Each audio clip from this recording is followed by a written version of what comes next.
começar, né, meu pessoal? Como vocês estão? Todos bem? Bem, graças a Deus. Que ótimo. Certinho. E antes de a gente começar aí, queria pedir para a pessoa que tem o nome forte, né? Mônica Baltazar, para ela poder fazer a nossa prece de abertura.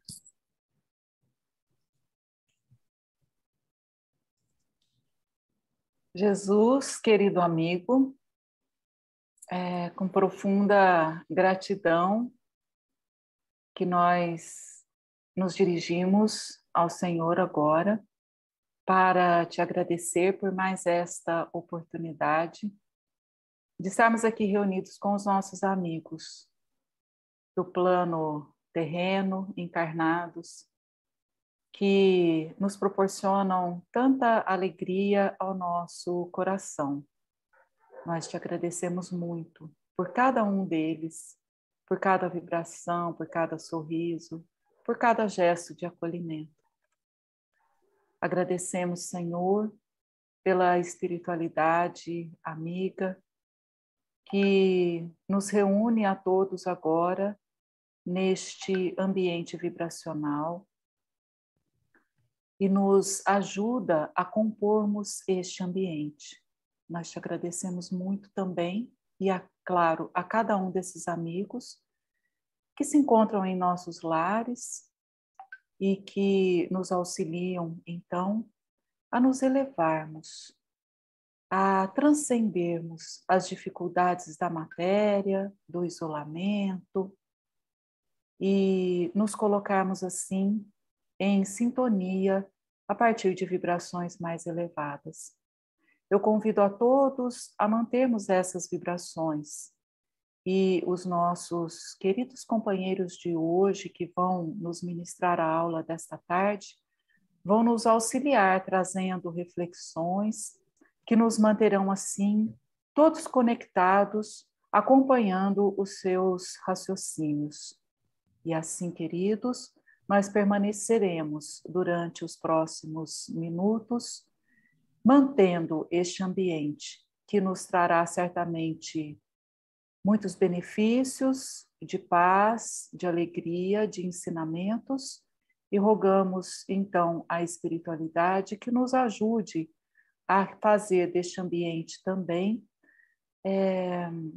uma oportunidade de doação, uma fonte de doação para as necessidades que esses amigos espirituais possam alcançar por meio das nossas doações amorosas. Que assim seja. Que assim seja. Obrigado, Mônica. Bom, tá um poema muito bonito para a nossa aula de hoje. Chama Hoje. Hoje não abri a janela do meu quarto. Não sei se foram as nuvens, ou se foi o meu estado, desajustado, desolados. Hoje as lágrimas desabafaram. Uma voz amiga ouviu a agonia. Abraçou com boa energia. Me fez olhar além das cortinas.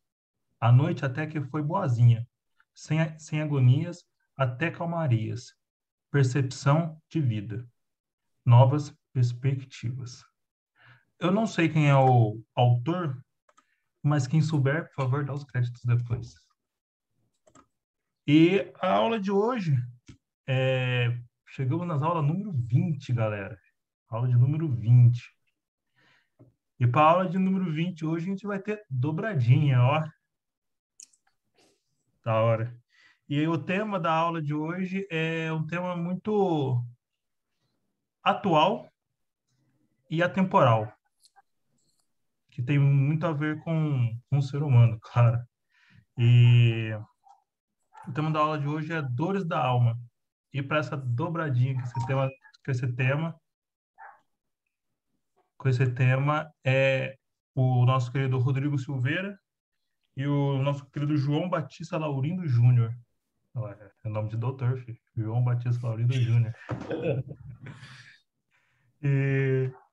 Bom, antes de dar a palavra para eles, claro, gostaria de deixar aquela notícia de mais de 19 aulas, de que todas as nossas aulas elas são gravadas e são depois postadas no canal do Movimento da Fraternidade, numa playlist com o nosso nome, estudo.com. Então é só entrar lá e, e acessar a playlist dentro do canal do Movimento da Fraternidade, e lá vão ter todas as aulas e, inclusive, essa aqui logo mais. Beleza? Os dois terão 30 minutos, né? Ficou acordado isso com a Marta. E, bom, podemos começar com o João, né? Vamos começar. Bem, primeiro eu queria agradecer. Eu já vou jogar a minha aula aqui na tela, para já ficar aparecendo aqui. Queria, então, primeiro agradecer esse convite tão maravilhoso, né? De poder compartilhar com vocês um pouquinho da nossa reflexão, também um pouquinho do nosso dia a dia com as dores da alma. Eu, vamos dizer assim, literalmente vivo disso, né? Vivo de estar aí cuidando, acolhendo e buscando dar um destino digno para esse sofrimento. Quero agradecer também aos amigos do plano espiritual que favoreceram esse encontro tão oportuno, né? A minha amiga Martinha, que fazia, eu acho que 20 anos que a gente não se falava, né? Talvez daí a um pouco mais, trabalhamos juntos no SAMU, mas eu acho que ficou uma mútua admiração, pelo menos da minha parte, com a Marta. Sempre foi uma profissional maravilhosa no cuidado com os doentes. Eu trabalhava já naquela época com os doentes com transtorno mental, e cuidado, acolhimento, boa vontade, é tudo o que não pode faltar num atendimento. E a Martinha sempre mostrou isso de muito bom coração, né? Eu vou falar um pouquinho disso hoje, falar um pouquinho da minha prática, mas também falar um pouquinho da reflexão que a espiritualidade nos permitiu até hoje trazer, né? Deixa eu ver se eu consigo aqui, vamos lá, né? A primeira questão que eu queria trazer para vocês com respeito às dores da alma, é que, assim, por mais que a gente possa perceber, pressentir, aqueles que têm a mediunidade mais aflorada vão ler muita coisa por detrás das máscaras, mas a verdade é que não adianta a gente querer adivinhar, tá? Ou seja, o que importa acima de tudo é a palavra, é o diálogo, o estabelecimento de um diálogo com aquela pessoa que por acaso nos procura, que por acaso a gente tem acesso, às vezes um amigo, um colega, um vizinho, e que a gente percebe, a gente pressente, ou até pode estar antevendo ali uma situação de sofrimento, né? Mas o fundamental é a gente poder iniciar um diálogo, abrir um questionamento. Primeiro, porque o diálogo é uma porta que a gente pede para que se abra. Ou seja, eu peço permissão, eu bato na porta do meu companheiro de vida terrena para pedir para ele que ele me fale um pouquinho dele, me conte o que está acontecendo. Pergunta simples: fulano, como é que você está? E as coisas, como é que estão? Às vezes uma pergunta dessa tem um poder muito mais profundo do que parece à primeira vista. Então, a importância do contato, de não ficarmos adivinhando, puxa, fulano de tal parece que não está bem, ele tem andado acabrunhado, ele tem andado com a cara amarrada, etc. e tal. Procure se aproximar e abrir um canal de diálogo com essa pessoa. Se for da sua maior intimidade, essa pessoa, chegue para ele e diga: olha, eu tenho notado que você está andando aí com cara de triste. Está acontecendo alguma coisa que eu pudesse te ajudar? É claro que isso tem que ser sempre feito num tom de convite, mas eu duvido que algum ser humano realmente não fique tocado por esse convite. Tá? Além disso, é claro, tem a questão fundamental da criação de um vínculo, né? Então, quando você bate nessa porta e recebe uma resposta positiva, né? Ou seja, você recebe essa permissão de entrar na vida da pessoa, mas, ao mesmo tempo, você também se abre para que a pessoa entre um pouco na sua vida. Mesmo que você não vá, e muitas vezes nessa hora não é a hora apropriada mesmo de você falar das suas dores, é a hora de você escutar as dores do seu amigo, do seu companheiro de trabalho, muitas vezes, né? Mas não há dúvida de que essa abertura, essa oferta de uma escuta, ela vai provocar com que essa pessoa também entre um pouco na sua vida, entre um pouco na sua esfera de convivência, e isso cria um vínculo que é extremamente positivo, é extremamente acolhedor, ele cria uma situação em que o sujeito não se sente mais só. Né? Solidão hoje é uma das questões mais dramáticas da nossa condição, e isso, com certeza, está intimamente ligado ao processo de dor da alma, a solidão, não ter com quem compartilhar, não ter com quem partilhar, não ter com quem dividir o peso da nossa vida. Né? Uma outra questão fundamental, e obviamente que aí a gente, para nós, os profissionais, isso é quase que mandatório, mas para qualquer um, né? É o poder da escuta. Muitas vezes a gente se dirige a alguém que está apresentando esses sinais bem clássicos, bem típicos de quem está sofrendo, né? E a gente, às vezes, no afã de querer tirar aquela pessoa daquele desespero, a gente começa a falar, dar conselhos, tentar levantar o moral, etc. e tal. Segure um pouco esse afã, essa ansiedade sua de querer tirá-lo dessa situação e faça um esforço para escutar. Né? A escuta é alguma coisa incomum, para não dizer rara. As pessoas não percebem o quão pouco elas escutam uns aos outros.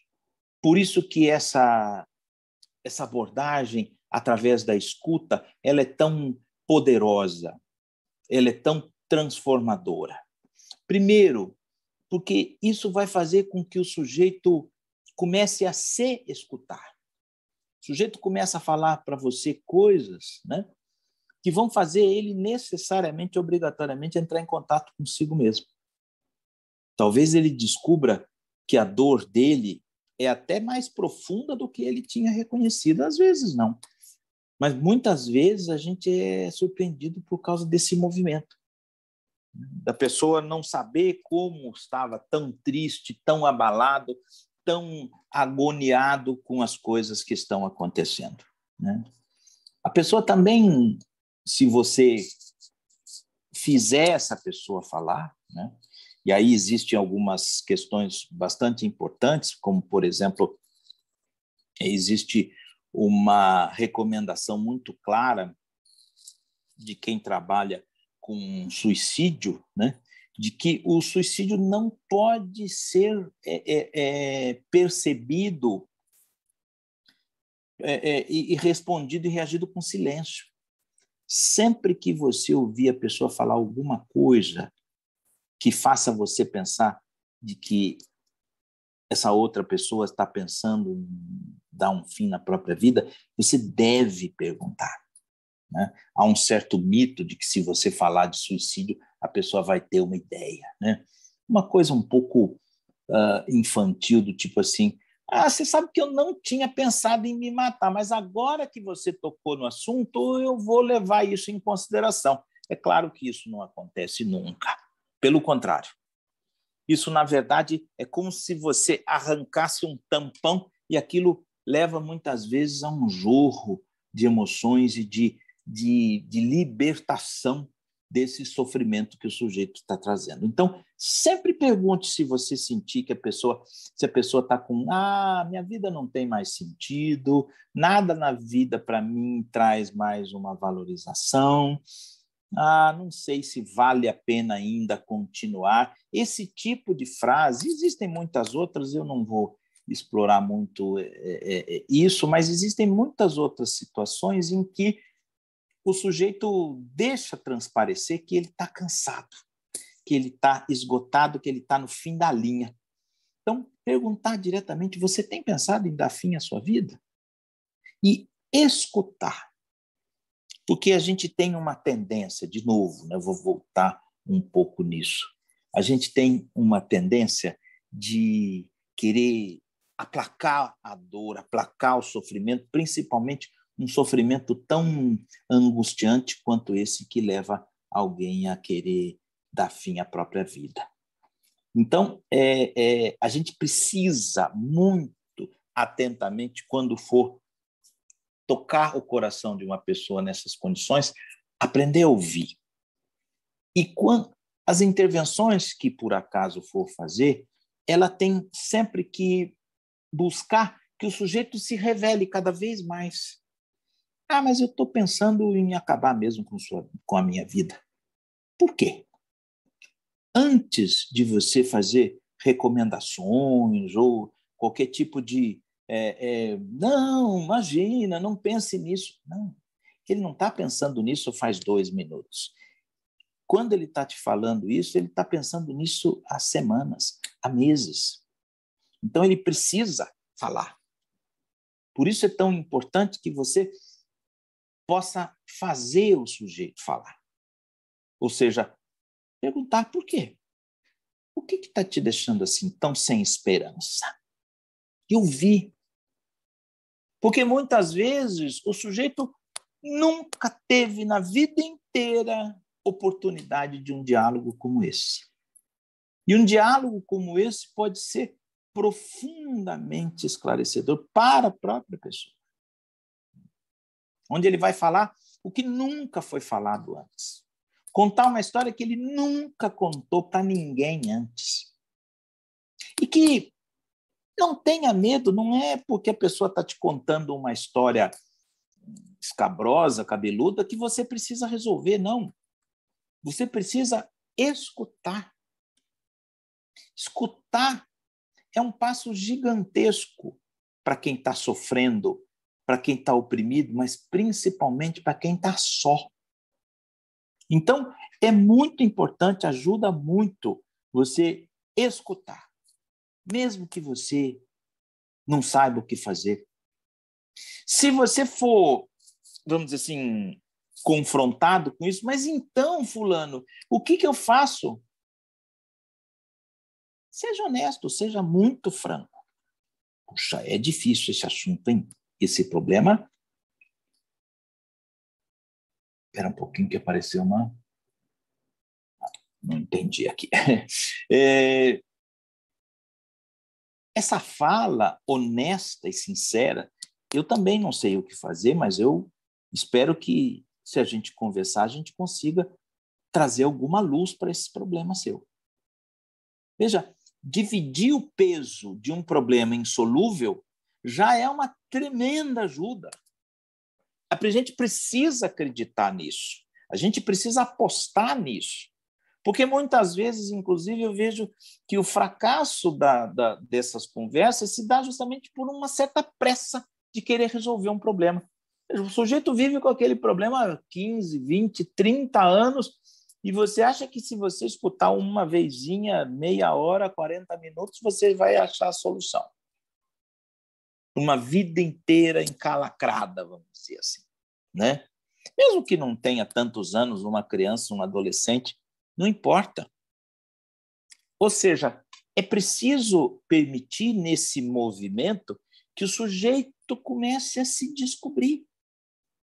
Porque, na maioria das vezes, a nossa solidão e o nosso sofrimento faz com que a gente não se enxergue. A gente enxerga num túnel muito estreito quem somos nós. E, às vezes, o sujeito falando para você e você dando para ele oportunidade de falar, nessas ocasiões, você consegue fazer com que ele comece a descobrir coisas impressionantes. Não tenha dúvida. Não tenha dúvida. O que ele tem de ruim, ele sabe muito bem. Você não vai fazer nenhum estrago. Não. E se a pessoa descobrir que ela é muito pior do que o que ela sempre pensou? Não. A nossa consciência é terrível. Ela deixa passar todas as nossas glórias, mas os nossos tombos não esquecemos nenhum jamais. Então, a nossa consciência, pelo contrário, a tendência dela é de exagerar para o lado ruim, de acharmos que somos muito piores do que de fato somos, que nós somos o pior dos seres humanos, incapazes de conseguir qualquer solução, qualquer saída para a nossa vida. Então, deixe o sujeito falar. Isso é um movimento, um momento de muita luz, muito acolhimento. E não tenha medo. Se você não tiver solução, se você, por exemplo, não puder nunca mais falar com essa pessoa, simplesmente converse com ela e diga assim, bem, eu acho que você está carregando um peso muito grande. Você está muito sobrecarregado, você precisa de ajuda de verdade. Talvez a tua palavra faça com que essa pessoa vença a resistência e vá procurar ajuda de verdade. Você não precisa resolver os problemas, você precisa escutar. Isso é muito importante nesse momento. Reforçando ainda essa ideia, nós vivemos hoje num mundo... Eu não sei se o mundo era realmente tão melhor quanto a nossa nostalgia, a nossa falsa nostalgia faz a gente imaginar, né? Todo mundo fala que não tinha bullying na escola. Tinha sim, e eu faço aqui meu meia-culpa. Eu mesmo já fiz maldade com outras crianças. Isso tá no meu caderninho. Eu não escapo, não. Não era nenhum anjo. Fui vítima também de bullying, tá? Então, essa nostalgia de que era tudo uma maravilha, etc. Mas uma coisa é verdade. O nosso mundo das redes sociais fez inflar como uma grande bolha esse mundo hipócrita das falsas imagens, né? Dessa perfeição enganosa que se vende nos Instagrams e Facebooks e agora no TikTok. Todo mundo é lindo, maravilhoso, todo mundo é rico, todo mundo só viaja para praias paradisíacas, todo mundo está feliz, só eu que não. Esse é o lado B dessa história dramática e terrível. Tá? Eu estou enxergando aqui esse buraquinho onde eu estou enfiado. O outro que postou não sei o que lá no Instagram, não sei o que, ele disfarça bem, ele põe um fundo de tela, vira a câmera para cá, para lá, para não aparecer as misérias da vida dele, tanto as misérias materiais quanto as misérias subjetivas, espirituais, né? No vídeo do Instagram, ele é uma pessoa maravilhosa, fala bem, fala até melhor do que no dia a dia, né? No Instagram, você fala problema, né? No dia a dia, talvez você fale problema, né? Mas não aparece, você corta o vídeo, monta, tira o problema e vira problema. Isso é extremamente sedutor, principalmente se a gente levar em consideração que nós estamos falando de jovens que têm como função na vida encontrar uma fonte de inspiração. E essas fontes de inspiração são profundamente enganosas, né? Eu vou chamar a atenção para vocês de uma coisa assim extremamente comum, extremamente problemática, né? Quem vive uma realidade de família de margarina, levanta a mão. Eu não levanto, não. Quem não tem problema em casa, quem não tem... E eu escuto intermináveis vezes, não, porque eu vejo a família de fulano de tal, a mãe do fulano de tal, o pai do ciclano, o irmão da Beltrana, nossa, e ninguém faz o que meu irmão faz comigo, ninguém faz o que a minha irmã, minha mãe faz comigo. Mentira!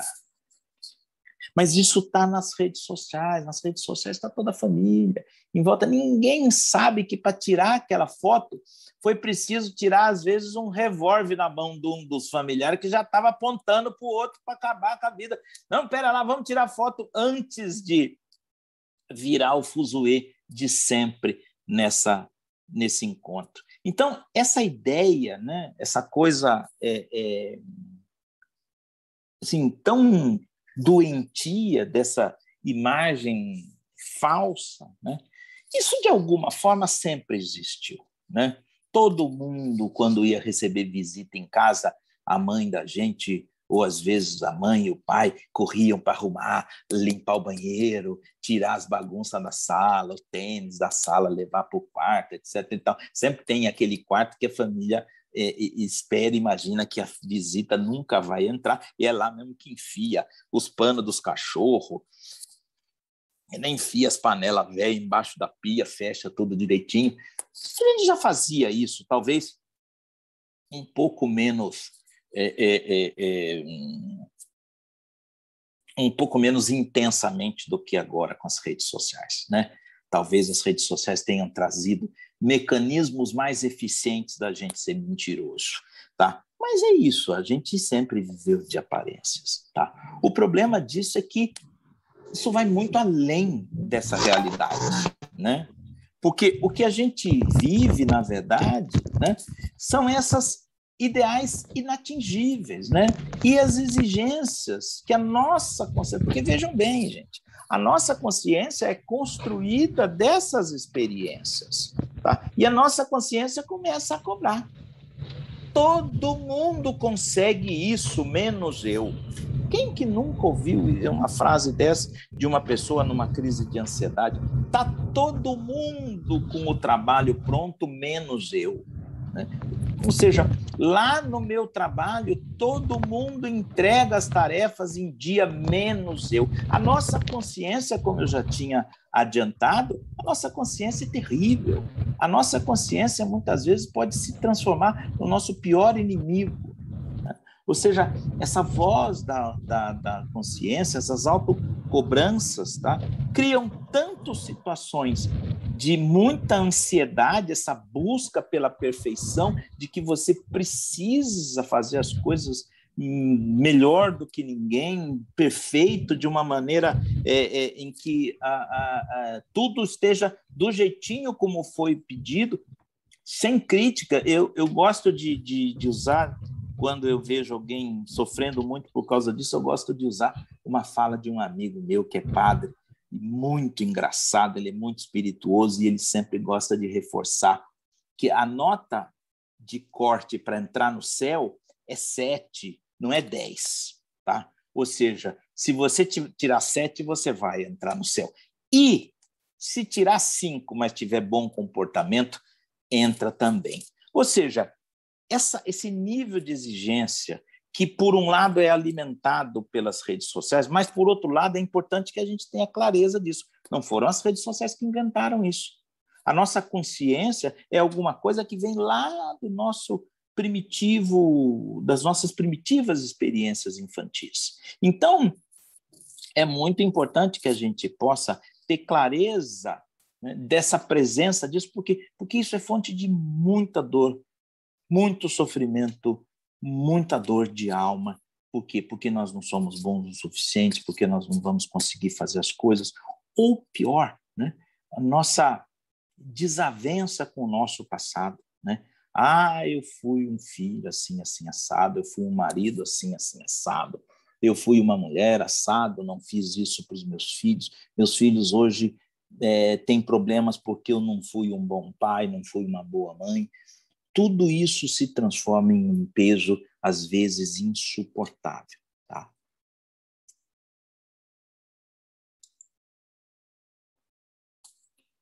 Uma outra questão que aparece também intimamente ligada, né, que é essa ideia de que eu não posso mostrar minhas fraquezas. Né?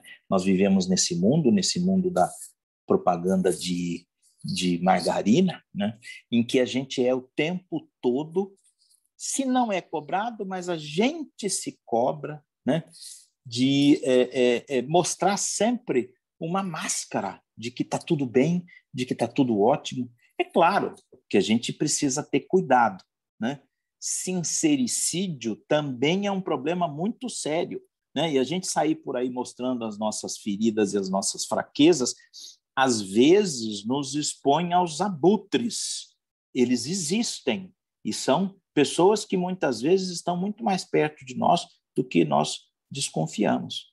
Então é preciso ter um certo cuidado, uma certa privacidade, mas por outro lado também não se abrir com ninguém, não contar com ninguém, estou sempre bem, está tudo bem comigo, eu não tenho problema nenhum. Isso não combina, não dá certo, isso não funciona, porque isso cria justamente esse ambiente que favorece essa predisposição às dores da alma, né? Eu gosto sempre eu tenho uma vez saiu uma publicação falando justamente, recolhendo justamente assim casos de suicidas que horas antes de cometerem o suicídio fizeram publicações com fotos felizes nas redes sociais, né? Mostrando claramente assim que esse processo de construir e manter uma máscara, né, é um processo extremamente traiçoeiro, extremamente poderoso e que faz com que a gente se engane e engane mesmo o outro. Por isso, a importância desse processo de você se adiantar e dar esse passo em direção a que o sujeito fale. Mas eu ainda queria chamar a atenção de vocês sobre essa questão do ser humano perfeito, né? E nesse sentido é preciso a gente ter um cuidado tremendo, né? Porque a gente tem aquela fala, né? Sede perfeitos, né? E isso, de maneira geral, é usado pela nossa consciência para nos espizinhar, mostrar para a gente que, está vendo? Você está muito longe de ser perfeito. Nem adianta tentar. O que você merece mesmo é castigo.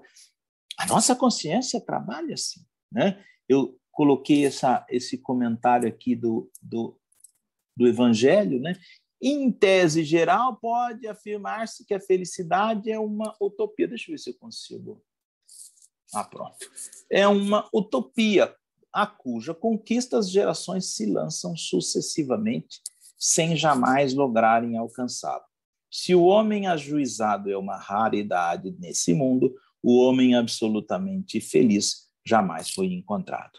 Então, o nosso evangelho ele já traz esse alerta, né, de que nós vamos ver isso ao nosso lado e muitas vezes, né, nós vamos viver isso pessoalmente até, né, por estar vivendo uma expectativa, uma cobrança, porque o problema disso não é querer ser perfeito, o problema desse não é isso. O problema desse é se cobrar ser perfeito. Isso é uma fonte de infelicidade, de ansiedade, de depressão, né, muito, muito importante. Né? Então, é muito importante a gente estar atento a isso, a gente estar com esse ouvido aberto para essas colocações, né?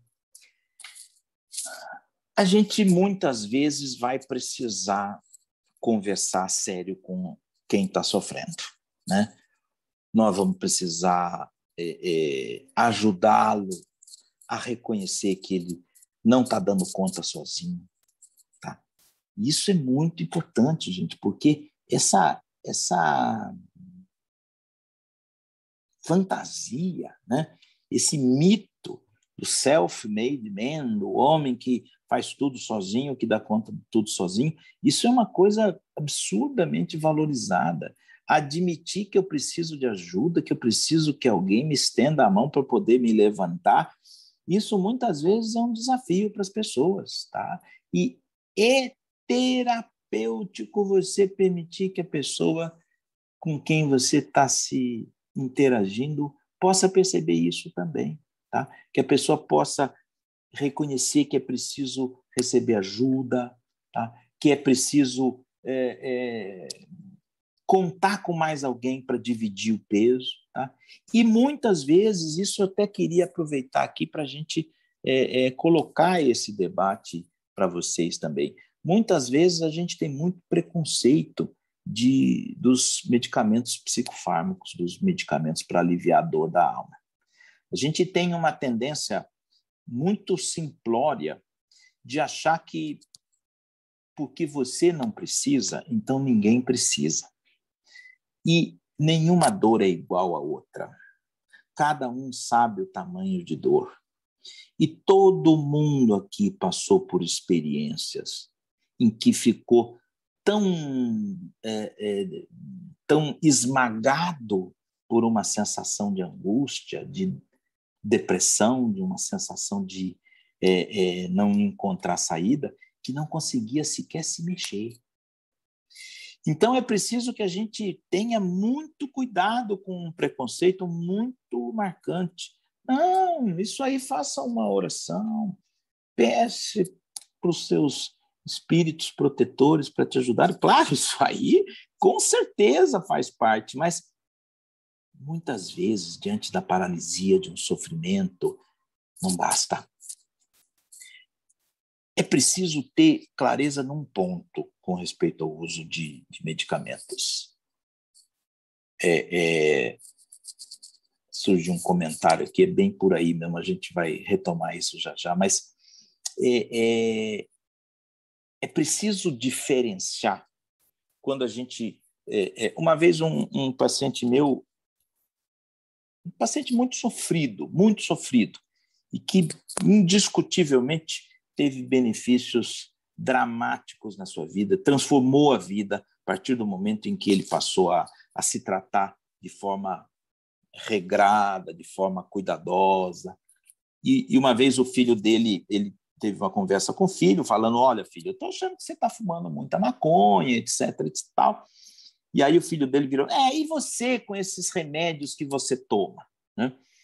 Aí ele ficou meio sem saída, eu virei para ele, você perdeu uma excelente oportunidade de virar para o teu filho e dizer o seguinte, eu tomo os meus remédios para poder enfrentar a realidade, e você fuma a sua maconha para fugir da realidade. Isso é exatamente o oposto do que eu faço. Então, é muito importante a gente pensar nessa possibilidade. Às vezes a gente toma um calmante, uma coisa assim, para fugir da realidade, mas às vezes não. Às vezes é para conseguir aguentar o tranco de ter que enfrentar uma realidade muito dura, muito pesada. Então é preciso a gente ter sempre essa sensibilidade de avaliar caso a caso cada uma dessas situações, né? Por fim, eu queria falar um pouco sobre essa prática que eu exerço, além de psiquiatra, como psicanalista, né?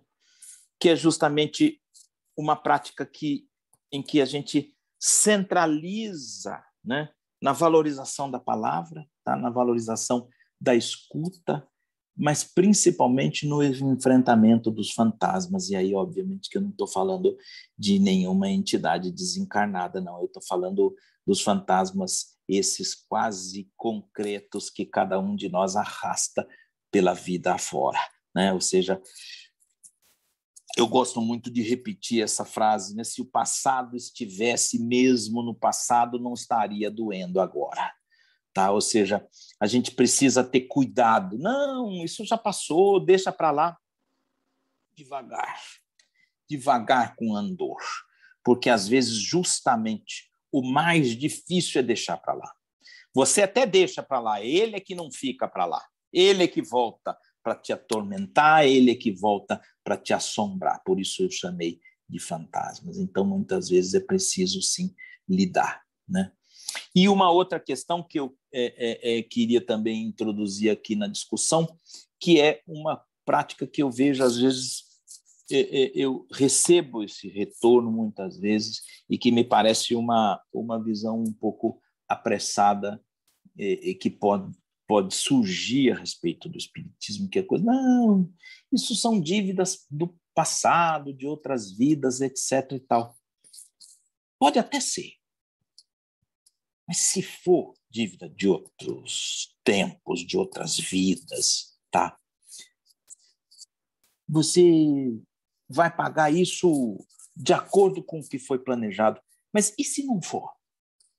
E se for uma coisa errada que você está fazendo hoje na tua vida, que você não mexe nela justamente por conta dessa coisa meio apressada? Ah, isso é do meu passado, é que na outra encarnação eu fui isso, eu fui aquilo, então eu estou pagando isso. E se não for nada disso? Né?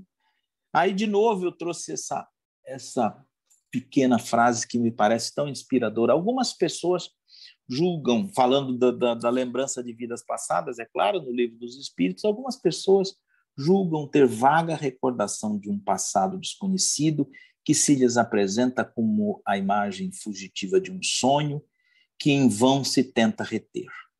Não há nisso simples ilusão? E aí responde o espírito. Algumas vezes é uma impressão real, mas também frequentemente não passa de mera ilusão, contra a qual precisa o homem pôr-se em guarda, porquanto pode ser efeito de superexcitada imaginação. Então, de novo, né, nossos queridos mestres espirituais nos trazendo a realidade, ou seja, cuidado para não se ver enredado aí e paralisado por conta de uma condenação. Não, isso aí é uma dívida sua do passado, baixa a cabeça e continua. Não, às vezes não é nada disso. E às vezes a gente sabe disso. Quem tem experiência com a lida espiritual, às vezes você já pagou a dívida e continua lá, arrastando aquele peso morto desnecessário. Isso acontece. A gente sabe que pode acontecer. Então, nunca perca a oportunidade de abrir possibilidades. A vida é vivida para frente e não para trás. Isso é muito importante. A gente precisa trazer todo mundo junto nessa expectativa. Tá? Mas eu volto só a insistir de novo, né, nessa questão do diálogo, de se abrir para o diálogo, de poder entrar um pouquinho que seja na vida de quem está sofrendo e oferecer para ele um braço amigo. Nada muito mais do que isso. E vocês não fazem ideia do quanto que falta disso. Gente, me desculpem ter me prolongado tanto, entusiasmei aqui e falei, acho que mais do que devia, mas, de qualquer jeito, era um pouco essa mensagem que eu queria trazer para vocês, para a nossa reflexão, e estou aberto aqui. As perguntas e respostas vão ficar para o final, né? Sim. Então tá bom. Sim. Tá, mas vou estar aqui à disposição. Já só passando o bastão agora para o Rodrigo. Deixa eu sair daqui. Pronto. Ok, todos me ouvem? Sim. Vamos lá.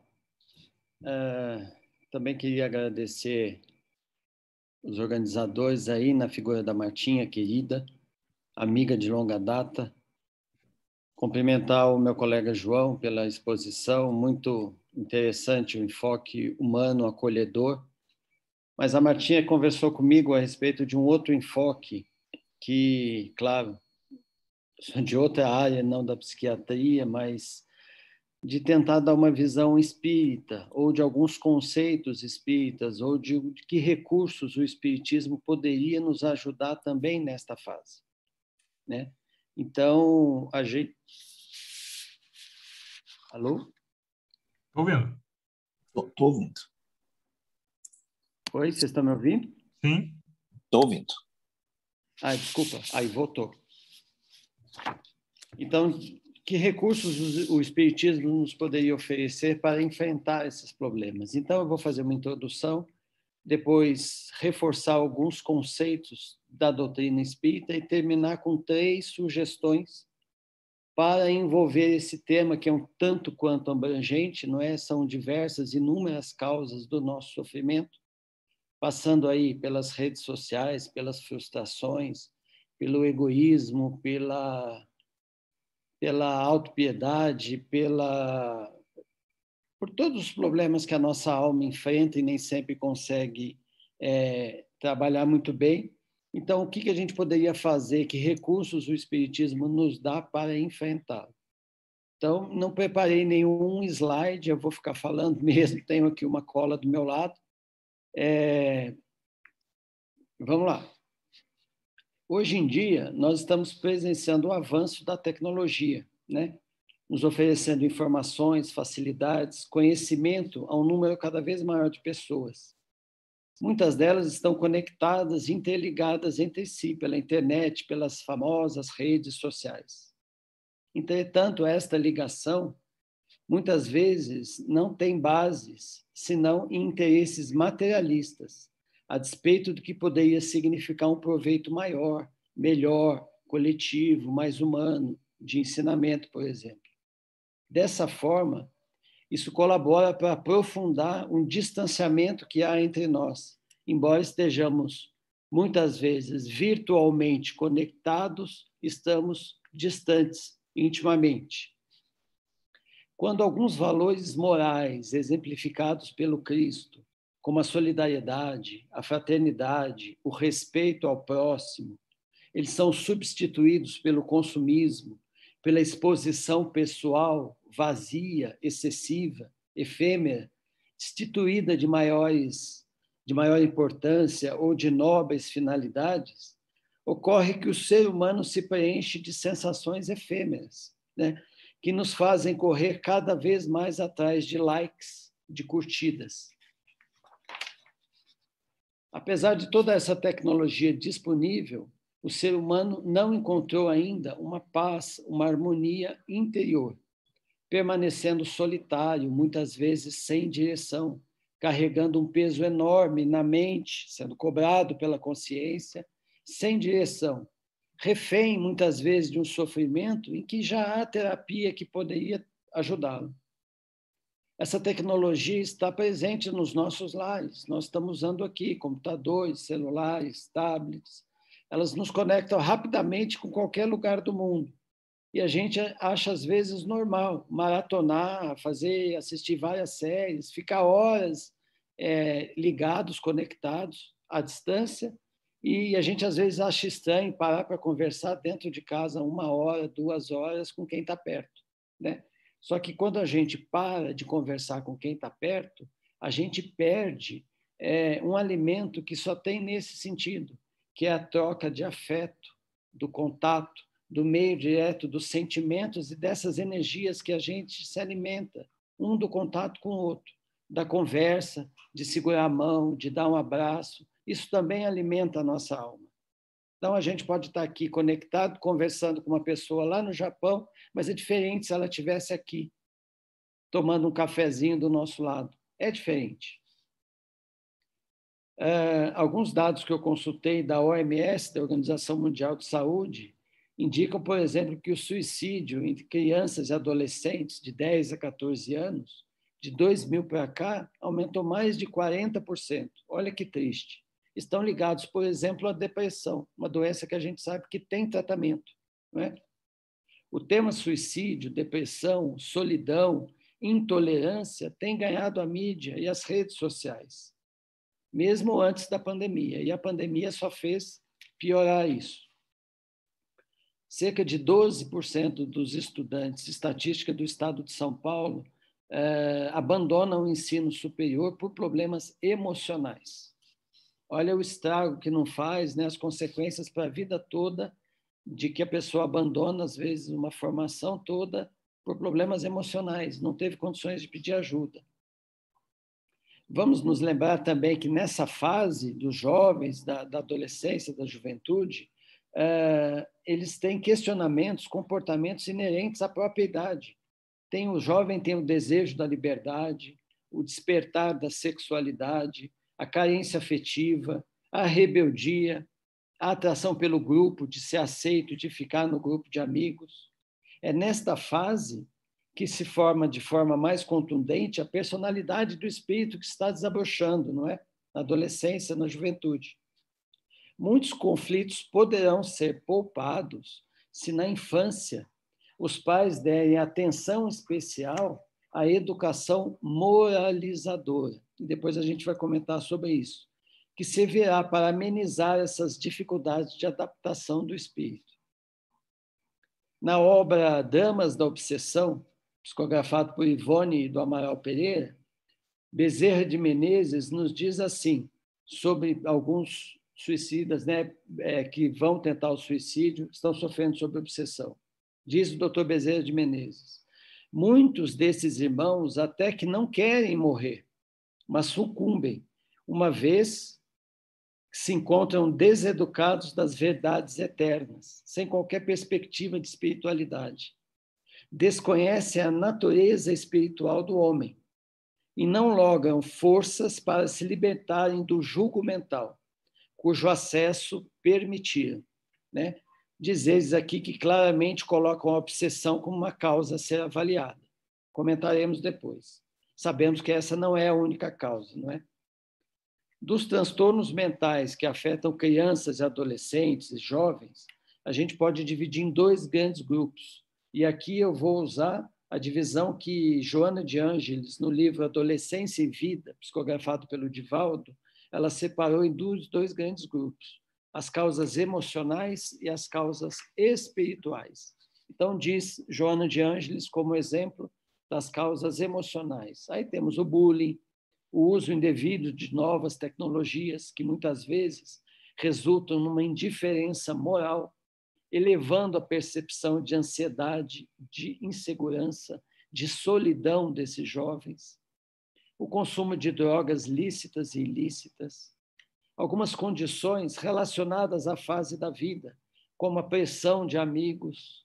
Recentemente, a gente viu aqueles desafios virtuais em que crianças e adolescentes se arriscavam, alguns chegando a perder a própria vida para tentar cumprir metas e desafios e etapas, né? Às vezes sendo até ameaçados. Alguns são rebeldes, alguns têm capacidade de lidar com a derrota dos desafios da vida. Outros jovens e crianças nascem em lares cujos pais têm exclusivamente a busca, a perspectiva única de ascensão social, a busca material, né? De que toda a vida está em torno da ascensão do aspecto material da vida, e não dão a mínima para o cultivo da educação, da religião, da espiritualidade dos filhos. Entra também nesse grupo das causas emocionais, segundo Joana de Ângeles, os transtornos da autoestima, da baixa estima, da bulimia, da anorexia, entre outros. Já quanto às causas espirituais do outro grupo, diz ela que são causas a obsessão, as dificuldades do próprio espírito encarnado, que muitas vezes é um suicida reiterado. Está agora um espírito, nós temos talvez em casa, alguém que já se matou várias vezes. Isso deve ser considerado também. Ele vem na misericórdia divina como uma nova chance. E esse espírito que está à nossa porta, ou melhor, está dentro da nossa casa, debaixo do nosso teto, né? E ele vem com aquelas angústias, com aquelas dúvidas, com aquele medo de cair novamente. Muitas vezes, questões que estão relacionadas à ideologia de gênero,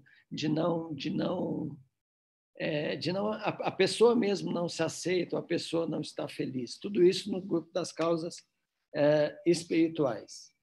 Sob este aspecto, num outro livro chamado Temas da Vida e da Morte, psicografado pelo Divaldo, Manuel Filomeno de Miranda diz o seguinte, né, sobre avaliar esses irmãos com as características presentes na personalidade e no mundo interior desses sofredores.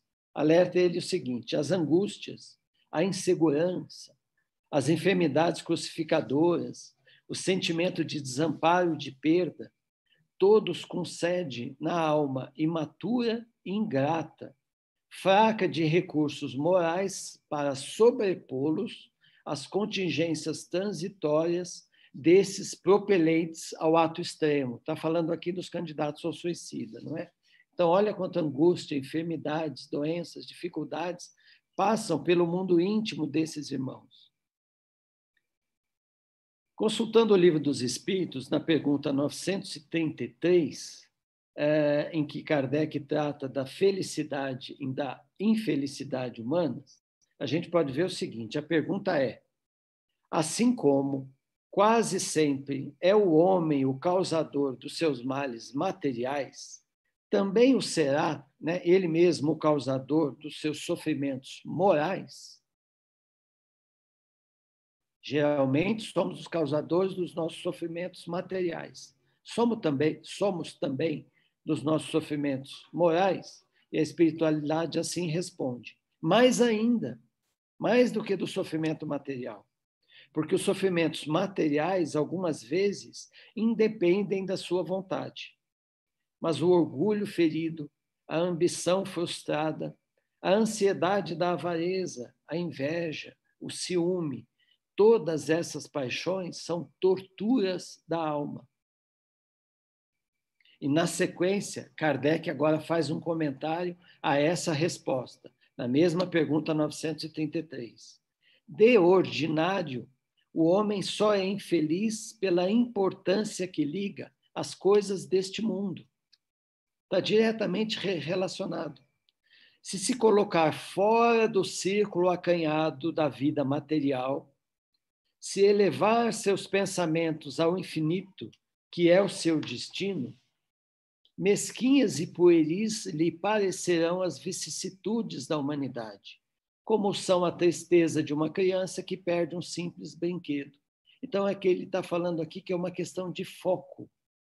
Se a gente se distanciar de uma única vida, uma única reencarnação, de um único problema, e nos olharmos como os espíritos numa trajetória de milhares de reencarnações, aquele problemão vai se tornar um problema muito menor, muito mais fácil de suportar. Né? Quantas crianças não fazem aquela birra horrível, né? Se joga, parece que está tomando um eletrochoque, e às vezes perdeu a meia da boneca. Então, fica claro que quando o homem encarnado alimenta uma visão espiritual da vida, com valores acima da matéria, ele recolhe nessa crença forças que vão lhe sustentar nas lutas cotidianas. Assim como no sofrimento agudo, né? Uma desgraça, alguma coisa que aconteceu de repente, um evento inesperado, ou no sofrimento mais prolongado, como uma doença, uma perda, coisa que o materialista desconhece. Continuando, revendo alguns conceitos doutrinários, antes eu gostaria de citar aqui 2 trechos do Evangelho. Um deles do Evangelho de João, capítulo 16, versículo 33. Lá Jesus diz assim, tenho-vos dito isto, para que em mim tenhais paz. No mundo tereis aflições, mas tende bom ânimo, eu venci o mundo. Já no Evangelho de Mateus, no capítulo 5, diz assim, bem-aventurados os que choram, porque serão consolados. A certeza que temos, conforme nos esclarece a doutrina espírita, na continuidade da vida após a morte, faz com que as promessas de Jesus encontrem eco em nossos corações. Entretanto, ainda é difícil para nós, é muito difícil experimentar o sofrimento. Mais do que isso, não só é difícil, mas é difícil passar por ele com dignidade, com equilíbrio e com calma. Se a gente conseguir isso, ou seja, se passar pelo sofrimento, se ele for bem vivido, a gente vai deixá-lo para trás, reconhecendo que ele foi uma ferramenta útil ao nosso próprio progresso. E foi por determinado período, por determinada razão. Buscando no mesmo capítulo 5 que o João citou, do Evangelho segundo o Espiritismo, lá a gente vê que alguns sofrem mais do que outros. Uns no campo material, outros no campo moral, outros na dificuldade física. Uns até prosperam, embora sejam maus. Outros experimentam diversas necessidades, embora tentem viver corretamente. Alguém apressadamente poderia perguntar, então, mas se isso acontece, será que Deus existe mesmo? E se existe, é bom? É justo? Então, categoricamente, sem sombra de dúvida, aquele que estuda o Espiritismo sabe que sim, Deus existe, é único, soberanamente justo e bom. Estamos aqui estudando o sofrimento, o abandono, a solidão, o bullying, a ilusão da glória material, as frustrações dos sentimentos, a depressão e o suicídio. Ora, mas se Deus existe e é bom, como vimos, e por que ele permite esse sofrimento? O sofrimento, se tem uma causa, e se Deus é justo e é bom, essa causa necessariamente, aliás, esse sofrimento também deverá ter uma causa também justa. No mesmo capítulo, a gente gostaria de relembrar aqui um outro conceito que lá é citado para aqueles que investigam, olha, por que eu estou sofrendo? Eu não fiz nada para merecer isso. Então, os nossos sofrimentos, segundo a doutrina espírita, podem ter causa na presente existência ou em existências pretéritas ou em reencarnações passadas. Por que isso acontece? Deus, na sua justiça e misericórdia infinitas, aguarda que tenhamos condições para resgatar oportunamente os nossos erros do pretérito. Ele não nos cobra tudo de uma vez, numa única prestação. Como ele quer a morte do pecado e não do pecador, quer ele que estejamos prontos para passar por estas experiências e que possamos aproveitá-las para o nosso crescimento. Agora, quanto ao aspecto específico do suicídio, voltando ao Livro dos Espíritos, nas questões 920, 22, 924 e 944. Eu não vou ler todas as perguntas e todas as respostas, mas eu fiz um breve resumo que envolve esses aspectos doutrinários do que a gente está conversando aqui. Então, a gente vê lá que o homem não poderá gozar da felicidade completa na Terra, como já foi citado, mas dependerá de si mesmo, existe um grifo aí, dependerá de si mesmo a suavização dos seus males, a fim de ser feliz quanto possível. Então, aqui não é o mundo perfeito, feliz, divino. A gente tem que ter isso em mente, até para aceitar com mais resignação o nosso sofrimento. Então, vamos abandonar um pouco aquela ilusão de que todos nas redes sociais são perfeitos, maravilhosos, que toda a família de margarina, exceto a nossa, né, como o João disse, e vamos ter essa clareza espiritual, de que não, a Terra não é um mundo de felicidade, é um mundo de provas e expiações. Né? Lembra do que Jesus disse? No mundo tereis aflições. Jesus já nos avisara. E depois veio a espiritualidade no Livro dos Espíritos dizendo, vai depender de si mesmo, suavizar as tuas provas, quanto possível. Olha, às vezes não vai ser possível suavizar completamente. O sofrimento faz parte. Ele vai ver, a gente vai ver aqui, ele é uma alavanca, se bem vivido, ele catapulta a nossa evolução depois. Mas é preciso ter essa clareza espiritual. Muitas vezes, na avalanche, no tsunami dos problemas, é difícil ter. Mas se a gente tem essa visão espiritual da vida, isso não só nos conforta, mas nos dá recursos, ferramentas para atravessarmos esses períodos de dificuldade.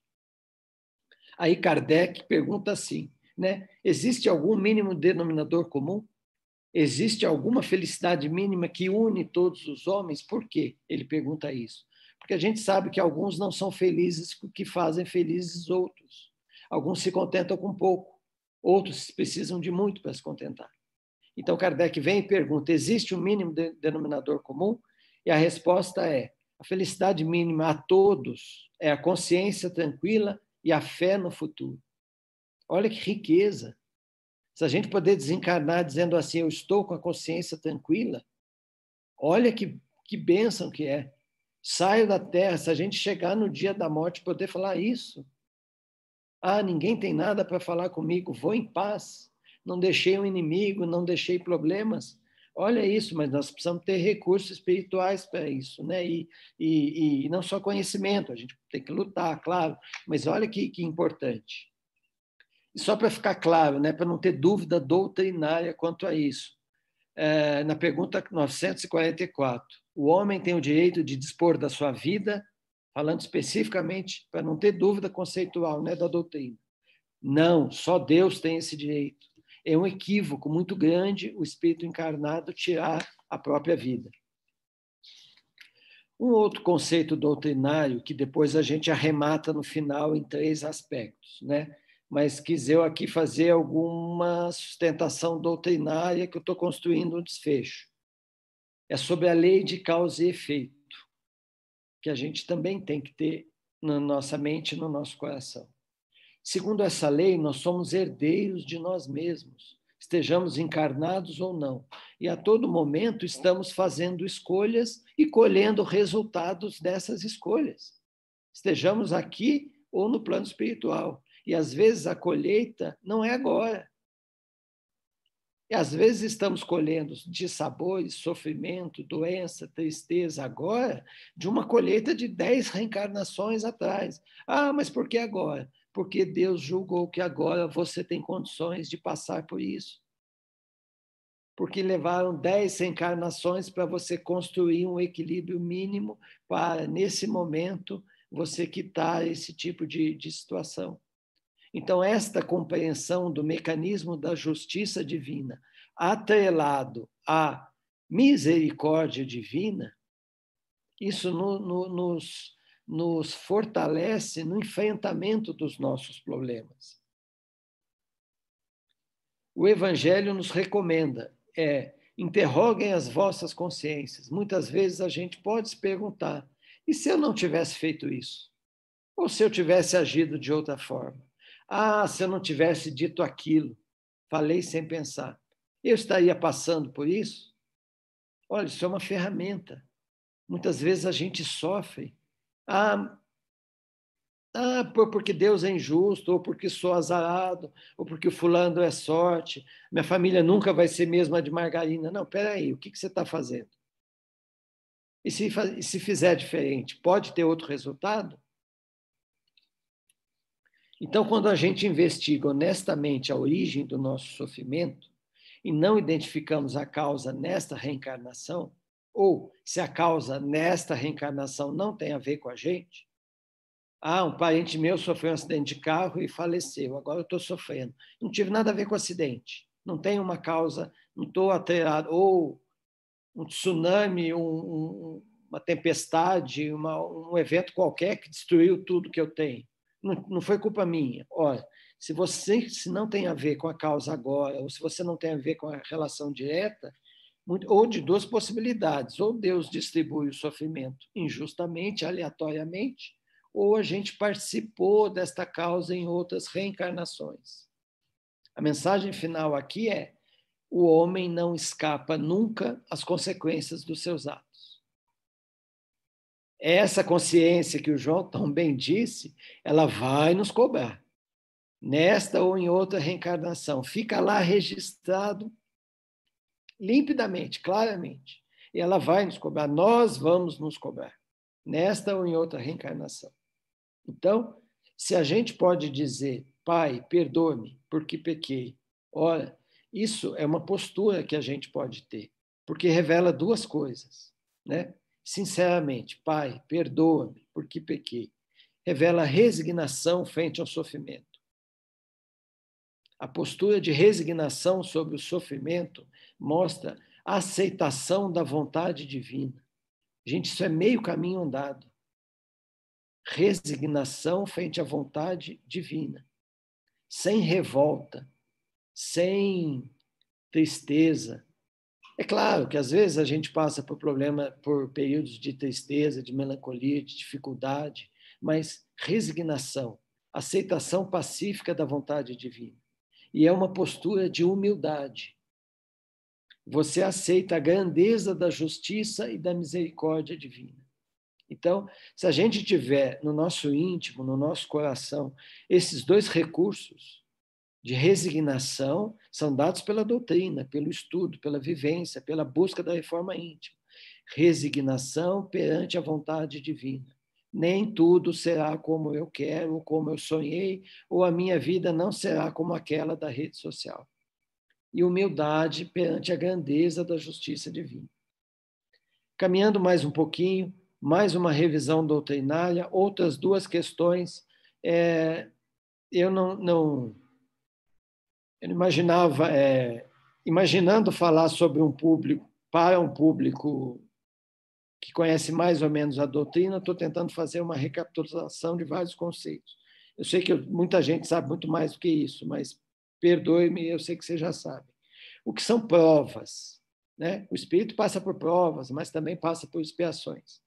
Provas são aquelas solicitadas pelo Espírito. Ele quer concluir um processo de depuração. Ele quer alavancar o seu progresso. É diferente de expiação.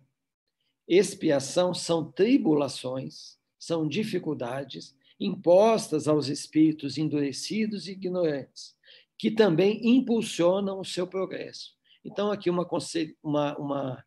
mais uma questão conceitual, doutrinária, né, do que são provas, do que são expiações. Outra questão que a gente gostaria de ver, estou chegando no final, é sobre o esquecimento do passado, né? Por que eu esqueço, então? Por que eu esqueci a causa do meu sofrimento? É aí que eu quero chegar.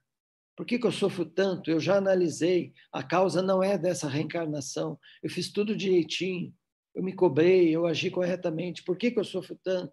Por que o meu vizinho, que é mau, parece que para ele dá tudo certo, e eu que tento andar na linha, parece que só tomo rasteira, não é? Então é de causas passadas? Então por que eu não lembro? Ia me ajudar, eu ia aceitar, eu não ia ser revoltado. Por que eu não lembro? Porque o esquecimento do passado. Por quê? Segundo a doutrina espírita. Porque Deus é bom. Porque a sua providência é perfeita. Porque se a gente lembrasse do nosso passado, que não foi de princesa, nem de príncipe, nem de rei, nem de rainha, isso traria-nos dificuldades, constrangimentos, difíceis de suportar. Às vezes, se tivéssemos em posições de mando, de comando, de conquista, de poder, poderia exacerbar o nosso orgulho, a nossa vaidade. Isso também feriria frontalmente o nosso livre-arbítrio. É por isso o esquecimento do passado. Vamos imaginar que a gente tivesse reencarnado, casado com o nosso grande inimigo. Ou que recebêssemos como um filho ou como um parente. Será que a gente teria fraternidade, equilíbrio, bom senso, para lidar da mesma forma, para acolher da mesma forma, para dar um reset e recomeçar a relação de uma outra forma? Então, existe uma providência divina no esquecimento do passado. E aqui, caminhando então para o desfecho, a gente gostaria de, com todo esse embasamento doutrinário, que eu fiz uma breve recapitulação, citando algumas obras, a gente gostaria de elencar 3 recursos, 3 ferramentas, eu acho que é a melhor palavra, que a doutrina espírita nos dá para enfrentar esses problemas que vão nos levar ao sofrimento, seja pela depressão, pelo bullying, pela vaidade, pela solidão, seja por que razão for, mas são ferramentas que nos ajudam a enfrentá-los. Vamos lá, são 3. Primeiro, valores espirituais. E aqui eu vou confrontar com uma visão materialista da vida.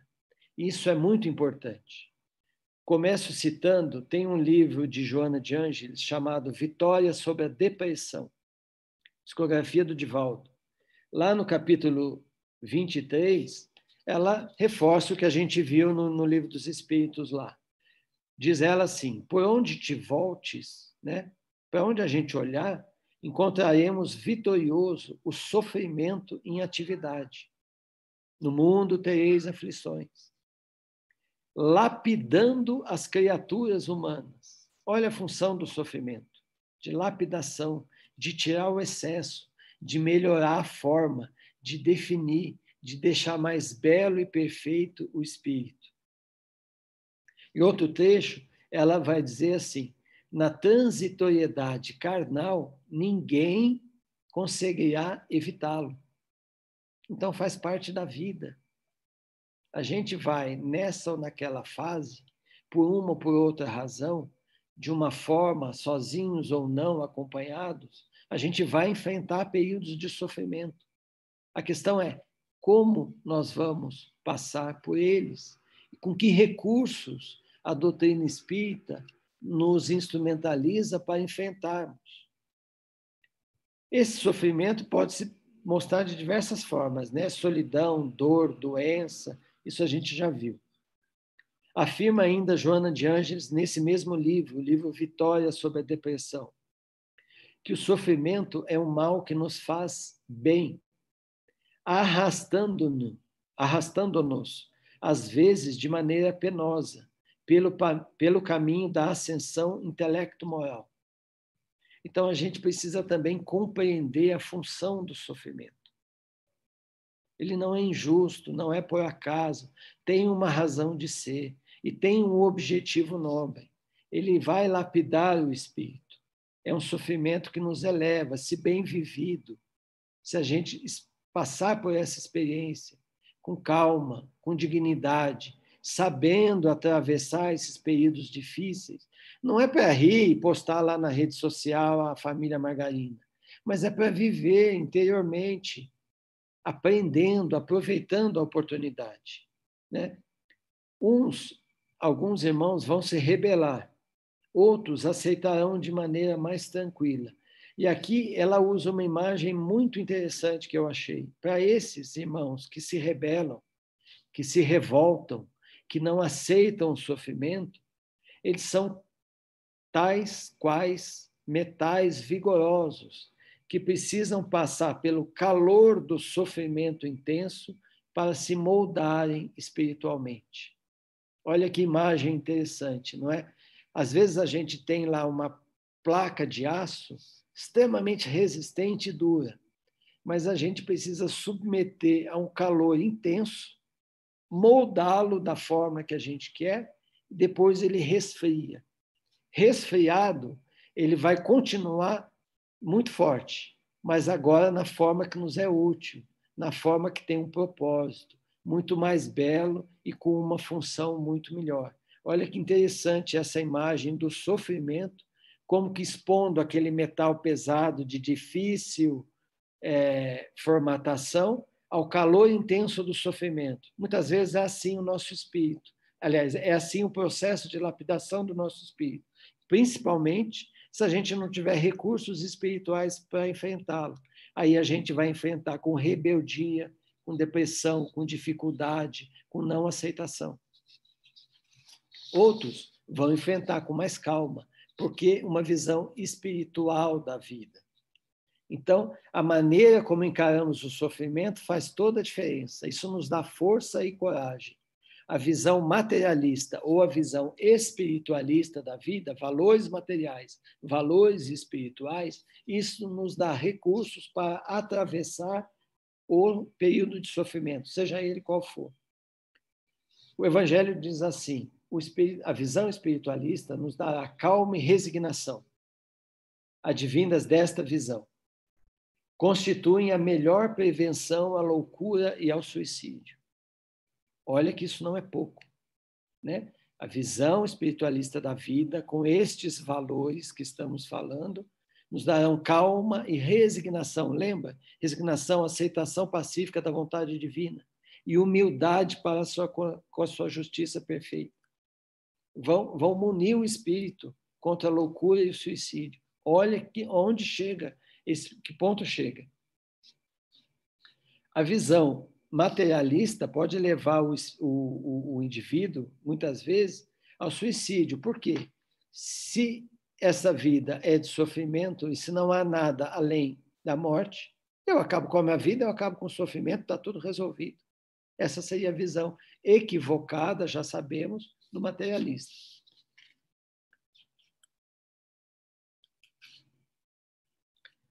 Valores espirituais embasados na doutrina espírita, principalmente no Evangelho de Jesus, nos levam a uma maior compreensão de nós mesmos, das nossas deficiências, mostrando-nos o caminho para o autoconhecimento e a necessidade que todos temos de reforma íntima. Isso nos dará coragem moral para enfrentar o sofrimento. Então, olha que importante ter essa visão espiritualista, né? Esses valores espirituais que trazem calma, resignação, que fortalecem o espírito, que busca o autoconhecimento, que busca a reforma de si mesmo, para que, plantando diferentes ações, colham outros resultados. Aqui, segundo ponto, eu estou acabando, eu estou preocupado com a hora, Martinha, mas vamos falar então da resiliência, né? Do latim resiliens, significa saltar para trás, recuar, ou numa visão mais moderna, uma capacidade de se adaptar a mudanças, resiliência.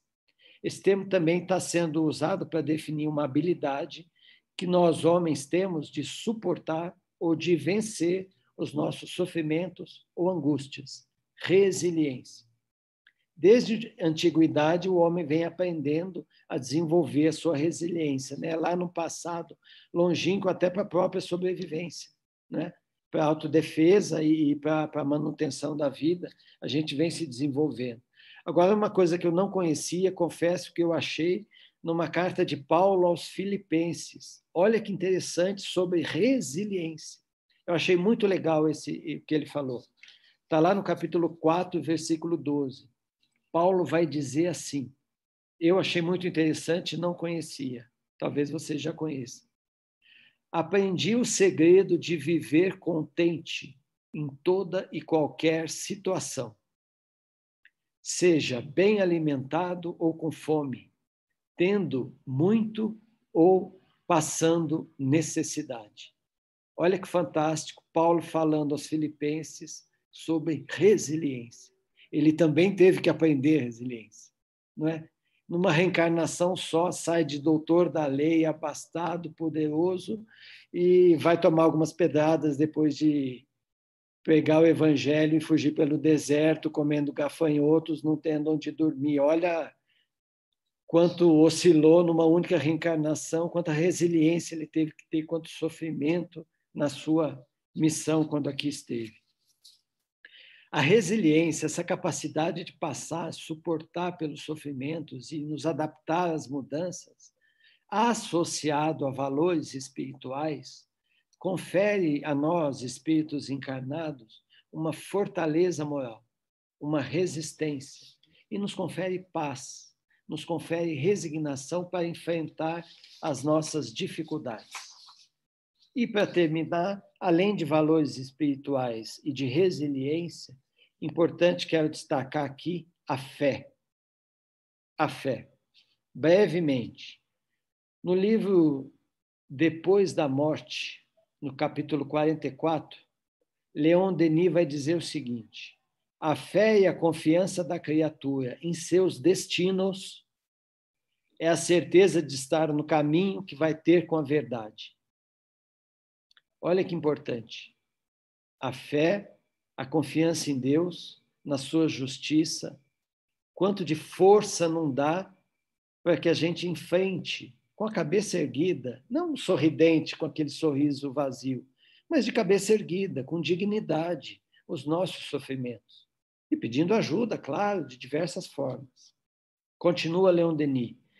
Se a fé cega é como um farol cujo clarão não ultrapassa a neblina, por sua vez a fé esclarecida é um foco elétrico. Na época que se conhecia a eletricidade, não é? É um foco elétrico que ilumina com brilhante luz a estrada toda. A fé raciocinada, olha que importante, ela não elimina só a situação que nós estamos passando. Ela nos ilumina a estrada que a gente deve percorrer, diz Leon Denis em Depois da Morte. Nós não conquistaremos essa fé sem passar por tribulações, por dificuldades. Foi nesse sentido de que foi dito que a fé transporta montanhas, pois assim podem ser considerados os nossos sofrimentos, as nossas dificuldades, o nosso orgulho, a nossa vaidade, o nosso egoísmo. São montanhas que devem ser removidas de nós mesmos. A verdadeira fé está na convicção que nos anima e que nos arrebata para os ideais mais elevados. A fé é mãe de nobres sentimentos e nos coloca, quando verdadeira e firme, não a fé cega, num patamar mais elevado de compreensão da vida, de tolerância e de superação de adversidades. A fé raciocinada, à luz da doutrina espírita e do Evangelho, dá ao homem o porquê dos seus males e do seu sofrimento. Ele sabe que sofre por uma causa justa e o aceita, sem se revoltar, lutando para aprimorar a si mesmo, tendo Jesus por modelo e guia.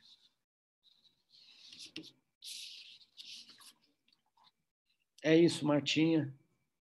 Alguma revisão do aspecto doutrinário? Devolvo a você.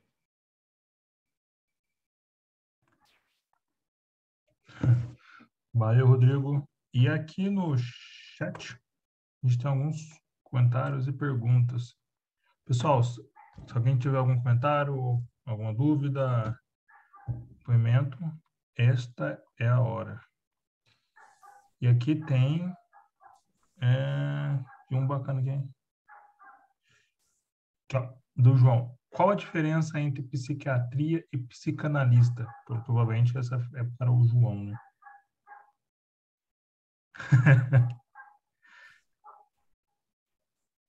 Pronto. Bom, primeiro queria parabenizar a aula maravilhosa que foi dada, uma coisa que revigora a nossa fé e a nossa crença na espiritualidade, com certeza, né? A psicanálise, ela, como eu mais ou menos rapidamente dei a entender, a psicanálise é uma prática fundamentada na palavra, né? Ou seja, trabalhar e encontrar o sentido de cada momento da vida do sujeito, da significação, da própria essência do ser, através da palavra, da reflexão sobre a palavra, sobre aquilo que o sujeito tem a dizer sobre ele. Então, basicamente, a psicanálise é uma forma que eu considero avançada de psicoterapia, né? Avançada porque a gente trabalha sempre com um foco na profundidade, na essência do sujeito, na formação da personalidade do sujeito, né? E a psiquiatria, basicamente, é a ciência que avalia, cuida do sofrimento desde o ponto de vista do médico, do uso da medicação.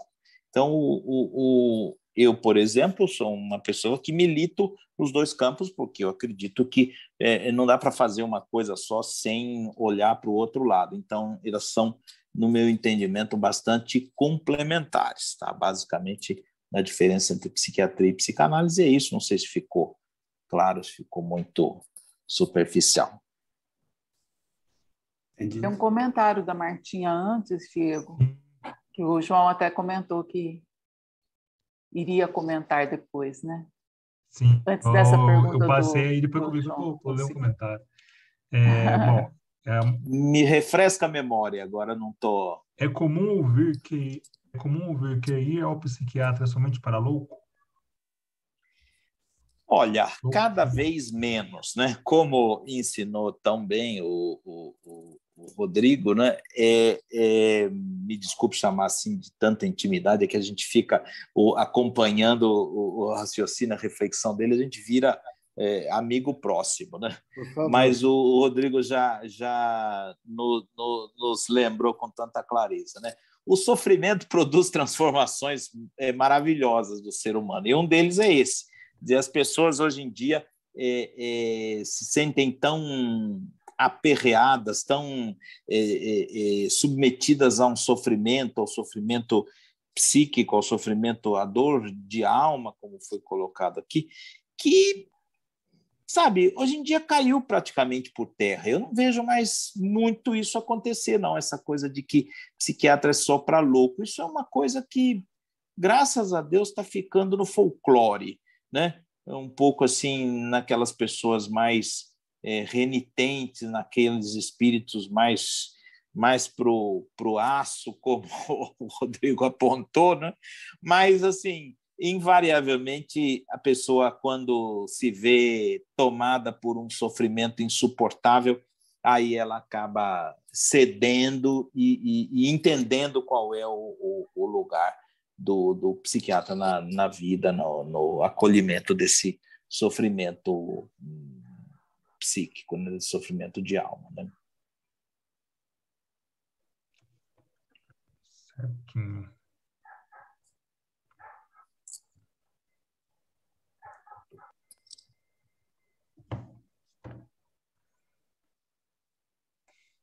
Pessoal, algum comentário? Pergunta?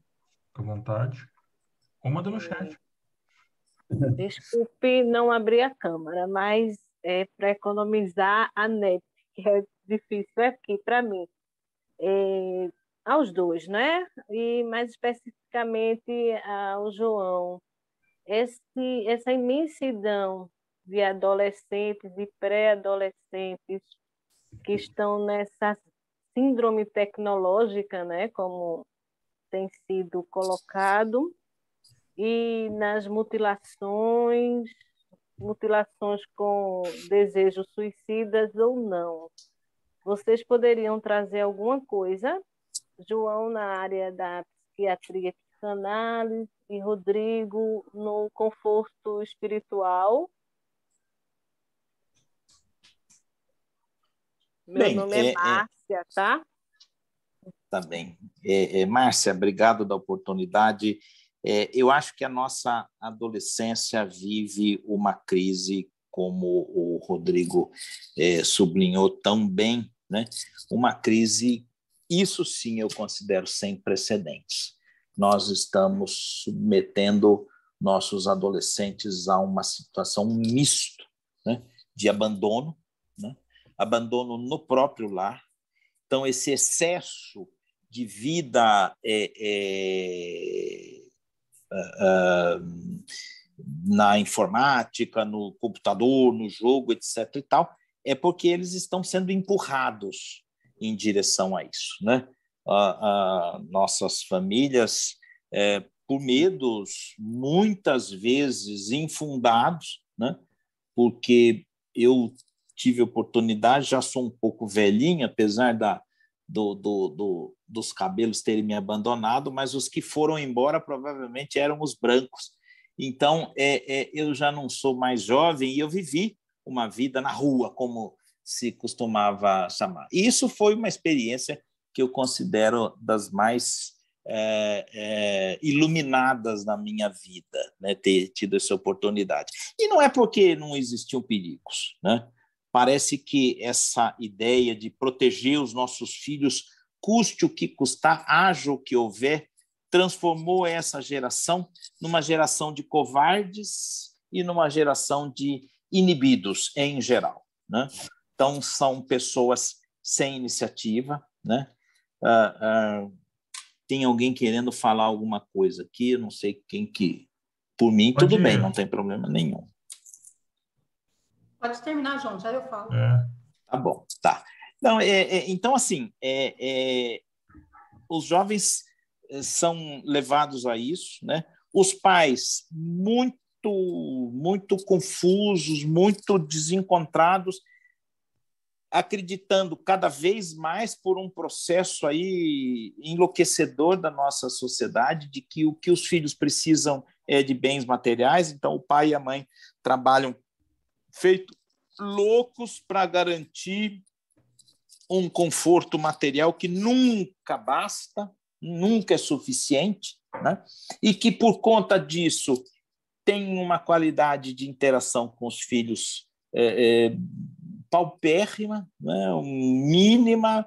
Então, assim, é uma situação, claro, eu estou fazendo uma generalização provavelmente muito injusta, mas, assim, é o que a gente vê com muita frequência, né? E tem uma charge maravilhosa de alguns anos atrás aparece assim um pai já com uma certa idade desesperado entrando numa prisão com várias celas assim e ele se dirige a um preso e fala: filho, o que você fez? E na outra sala o rapazinho fala: pai, eu estou aqui. Ou seja, representando justamente isso, quer dizer, os pais não sabem quem são os filhos. Não existe essa interação. Ainda que a gente possa, talvez, imaginar que isso sempre foi um pouco romantizado, porque também, provavelmente, eu sou filho de uma família de 5 irmãos, então, provavelmente, meu pai e minha mãe, por exemplo, nunca iam acertar o nosso nome de primeira, com certeza, né?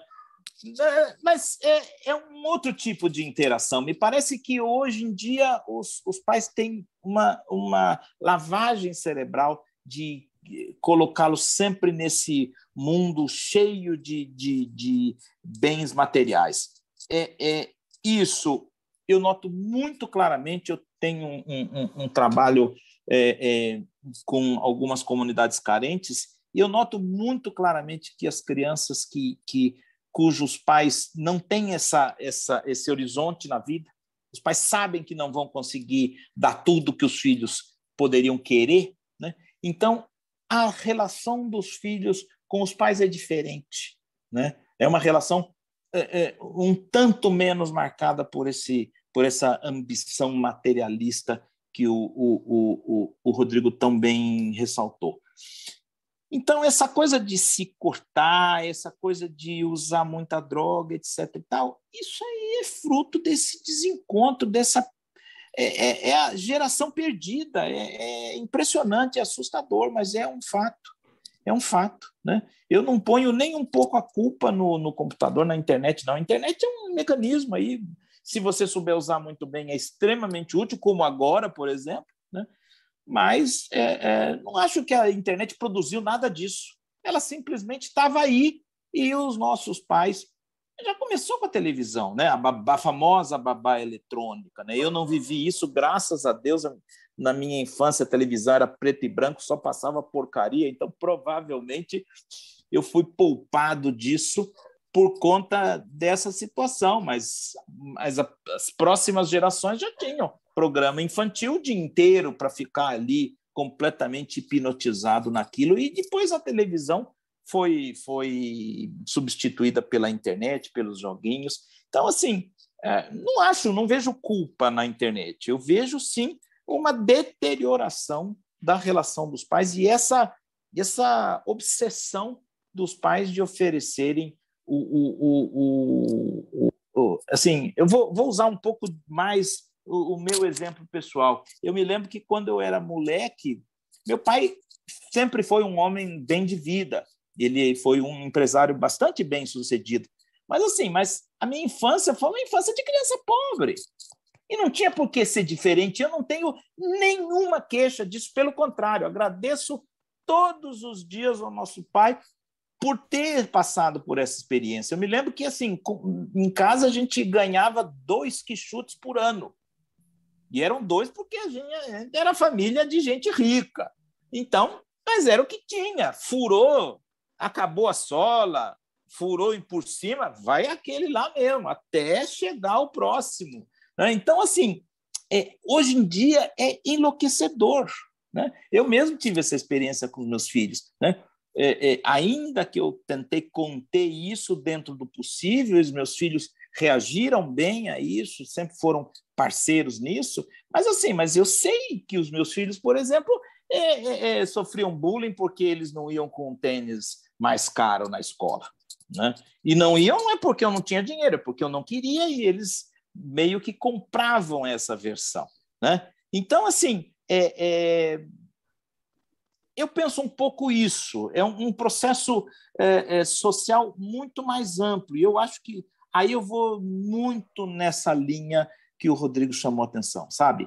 É uma completa desestruturação moral e espiritual da família, esse exagero absurdo que a gente teve, essa invasão absoluta do materialismo. Isso realmente é muito grave, muito sério.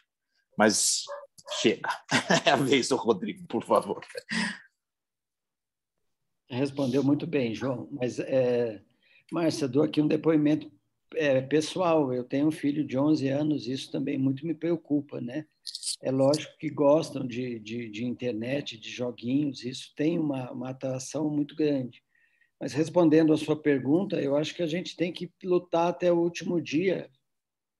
Quem sou eu aqui, né? Tem gente muito mais experiente, mas é evangelho, evangelho, evangelho, evangelho, evangelho, né? Eu lembro que meu pai me pegava à força pela orelha para ir para a moral cristã. Ah, vai. Não perguntava, avisava que eu ia. Né? Fui muitas vezes assim. Fui na pré-mocidade, na mocidade, indo pela orelha e vai. Não quero saber se gosta, se não gosta, vai. Né? Agora, quando a criança, imagino eu, vê não só a atitude, mas o comportamento que corresponde do pai, ela se sente mais segura. E um outro aspecto dessas crianças que querem, né, tentar o suicídio, como você disse, e se autoflagelam, a gente tem que ter muito equilíbrio para acolher, né? É um pedido de socorro muito grande. É uma fragilidade, é uma dificuldade. Imagina o mundo interior dessa pessoa como não está em frangalhos. Já nessa idade, passar por isso, né? Então, o acolhimento, junto com a postura de tentar viver o evangelho, de orientar, o culto do evangelho no lar é essencial, é imprescindível para o equilíbrio familiar, né? Não podemos esquecer do evangelho no lar. É importante. Se precisar, faz 2, se precisar, faz 3 vezes por semana. A leitura e procurar vivenciar e infundir valores espiritualistas, né? Se a criança vê no pai e na mãe a busca desenfreada pela matéria exclusivamente, olha, nós somos um espelho, eles estão absorvendo tudo que a gente faz.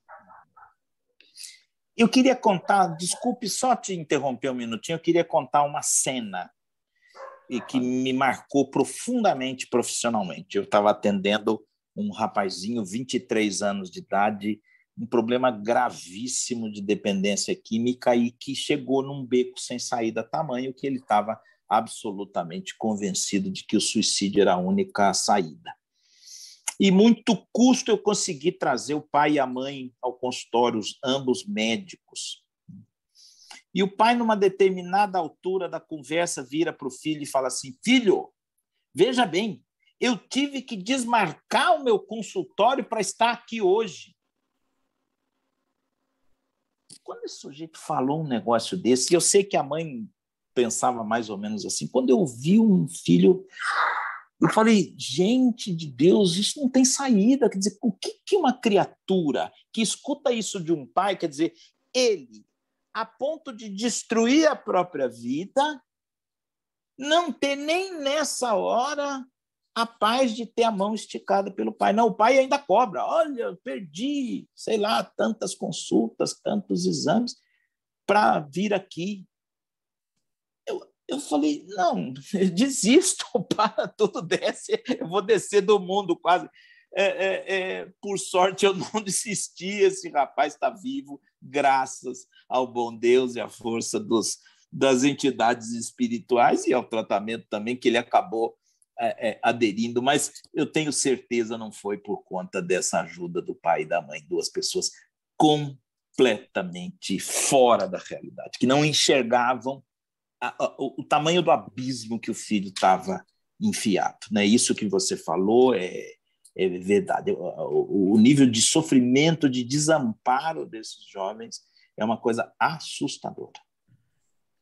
É verdade. Eu estava na escuta recente, primeira vez, sexta-feira, de uma criança de 12 anos, e ela me trazia que tem um irmão de 23, que o irmão já disse para ela que ela procurasse se fortalecer, porque ela não teria em quem se confiar, que a mãe não merecia confiança. Por sua vez, o pai diz que ela faz essas coisas para chamar atenção, né? Que a gente sabe que é, mas se chama é porque não tem. E a mãe me disse que ao ter o parto, precisou voltar a trabalhar, porque nasceu a neta da pessoa que ela trabalhava e ela teve que voltar com 15 dias para trabalhar. E deixou essa filha relegada a uma vizinha, uma pessoa e outra, né? E aí esses são repetições de casos semelhantes. E a gente fica pensando, essas crianças vão pedir ajuda a quem? Porque até chegar no serviço, não é fácil, porque você sabe que hoje as filas do CAPCI, enfim, de todas as instituições públicas são imensas, não é? Mas obrigada, muito, muito fortalecedor essa tarde de hoje. Muitíssimo obrigada. Obrigado você, Márcio. Por questão da hora, a gente vai encerrar às 16, e aí, por ordem de sequência, a gente continua com a Marta, né? E depois com o João, que ambos querem falar, e a gente encerra a aula, beleza? Ô, Diego, pode passar para o João, por conta que o Rodrigo ele falou muito bem. Eu ia fazer uma abordagem, mas ele acabou falou melhor do que eu colocaria. Fechou. É só para reforçar, né, Rodrigo? Isso que você falou, muito bem aliado ao que o meu xará também colocou. Toda vez que um pai, às vezes um adolescente, me aborda, né, falando das dificuldades que ele tem com os filhos e tudo, a primeira pergunta que eu faço para ele: como é que você está espiritualmente, né? Nem em termos de religião, como é que está a sua espiritualidade, né? Procure você se fortalecer, voltar para isso, né? O que a gente pode te ajudar primeiro, para exatamente depois você carregar seu filho, né? Muito bem em cima disso que você falou, né? Eu sempre tenho, né? Já falei isso, eu tenho um jargão comigo, né? Meus filhos hoje já passaram um pouquinho da adolescência, né? Martinha e muita gente acompanhou eles durante muitos anos aí lá na Comemofa, né, Martinha? Alguns anos, né? Hoje o Matheus está com 22 e a Ana com 20. Mas eu sempre trouxe um jargão ao meio que pais de adolescentes têm que estar sempre presentes sem ser inconveniente, né? Exatamente, esse acompanhamento, esse suporte que a gente tem que passar para eles, né?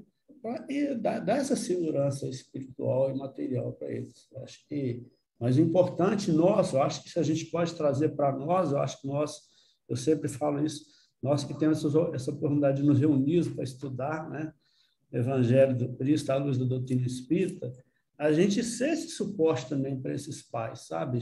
Levar esse despertar para esses pais também, para que eles possam se fortalecer, se espiritualizar, para que assim possam trazer seus filhos para próximo deles mais uma vez, né? Uma vez que às vezes se permitiu, pelas questões do materialismo ou outras mais, se distanciar então deles. É isso. João, é por isso que a gente, quando entra no avião, tem lá aquele aviso: em caso de despressurização, coloque primeiro a máscara em você e depois ajude quem está do lado, né? Às vezes o pai está te ligando pedindo ajuda com o filho. Não, peraí, equilibra e depois vai ver teu filho. Um pouquinho. Primeiro a máscara em você, senão o oxigênio vai acabar para todo mundo. Exatamente. Mas é isso. Muito boa essa imagem, muito boa mesmo, porque, na verdade, a gente, principalmente em psiquiatria infantil, muitas vezes a gente traz os pais para o tratamento, né? Então, isso é uma prática com as pessoas com quem eu compartilho os meus estudos, todos têm esse princípio, né, de dar a primeira assistência, porque é exatamente isso, né, essa alegoria sua aí da máscara de despressurização é ótima, né? Se o pai estiver completamente enlouquecido, não vai conseguir dar conta de uma criança, né? E esse é o...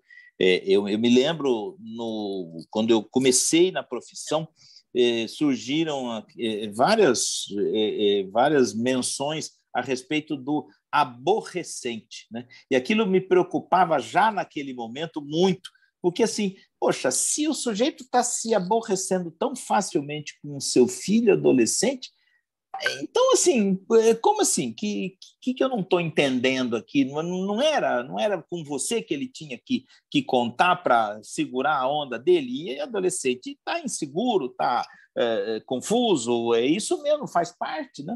Parece que a gente quer que pelo menos a nossa cultura quer que os nossos filhos não deem trabalho, né? E eu costumo dizer, profissão de criança é dar trabalho. Se não estiver dando trabalho, fique muito preocupado, porque tem alguma coisa muito errada. Criança e adolescente, é claro.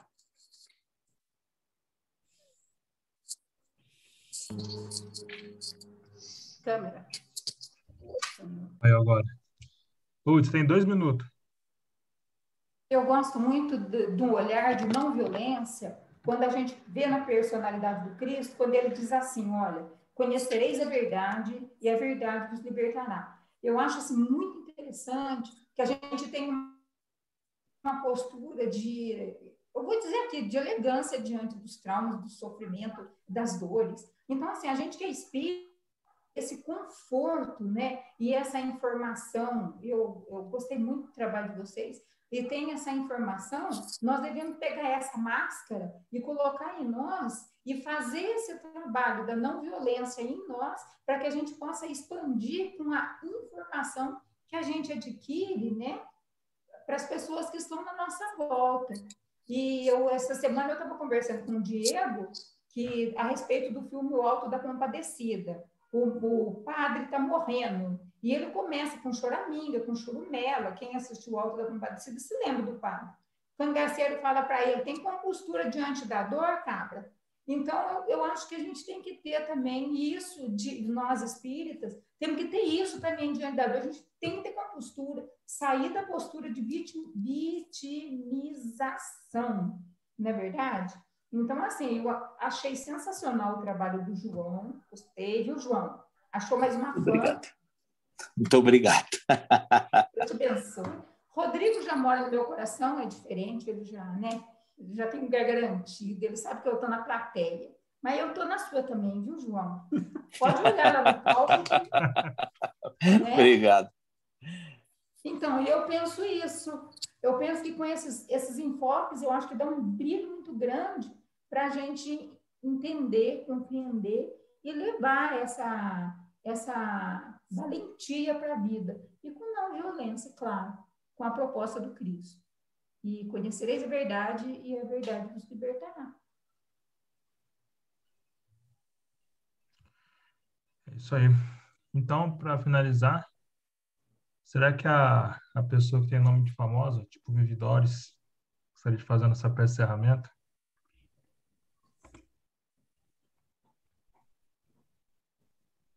Sim, Diegão. Gratidão, né? Foi uma tarde assim de estudo maravilhoso e enriquecedor. Gratidão, João, gratidão, Rodrigo. E neste momento, sintonizados que estamos com o nosso mestre, nosso irmão, nosso amigo, pedimos a ele o equilíbrio necessário para quando o nosso próximo, para que podemos identificar no próximo a sua necessidade e para podermos atendê-lo, dando-lhe o conforto de um abraço, o ouvido, o olhar compreensivo de sua dor. Pai, não nos deixe cair nas nossas tentações do orgulho, da vaidade, do egoísmo. Que possamos estar sempre atentos para fazer o nosso melhor. Agradecemos mais uma vez essa tarde maravilhosa, sobre essas reflexões que levaremos em nossos corações e praticá-las.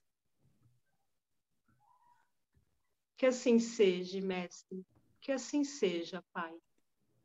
Uma semana abençoada a todos nós.